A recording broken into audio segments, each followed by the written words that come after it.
ஒரு சிறிய ஊர்ல ஒரு புத்திசாலி முதியவர் இருக்காரு. அவர்கிட்ட பலரும் தன்னோட வாழ்க்கை பிரச்சனைகள சொல்லி அறிவுரை எடுத்துக்கிறாங்க. ஒரு நாள் ஒரு இளைஞன் அவர்கிட்ட போறாரு. தாத்தா, என் வாழ்க்கையில எதுவுமே சரியா நடக்க மாட்டேங்குது. எதையும் எப்படி எதிர்கொள்ளணும் அப்படின்றதே எனக்கு தெரியல அப்படின்னு சொல்லிட்டு ரொம்ப வருத்தத்தோட சொல்றான். அதற்கு அந்த முதியவர் சிரிச்சுக்கிட்டே என்ன சொல்றாருன்னா, ஒரு கண்ணாடிய காட்டுறாரு. "இதுல நீ யார பார்க்குற?" அப்படின்னு சொல்லிட்டு கேட்குறாரு. அதற்கு அந்த இளைஞன், "நான் என்னதான் தாத்தா பார்க்குறேன்" அப்படின்னு சொல்லிட்டு சொல்றான். அதுக்கப்புறமா ஒரு தெளிந்த நீர் நிறைந்த பாத்திரத்த காட்டுறாரு. "இதுல நீ யார பார்க்குற?" அப்படின்னு சொல்லிட்டு கேட்குறாரு.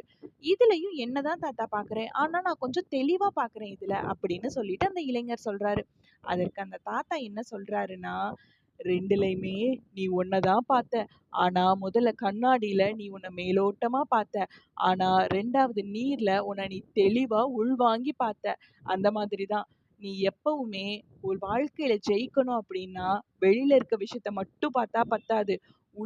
உள்ளத்தையும் ஆராய்ந்து பார்க்கணும்" அப்படின்னு சொல்லிட்டு சொல்றான். அதுக்கப்புறம் தான் அந்த இளைஞனுக்கு தெளிவா இந்த விஷயங்கள் புரியுது.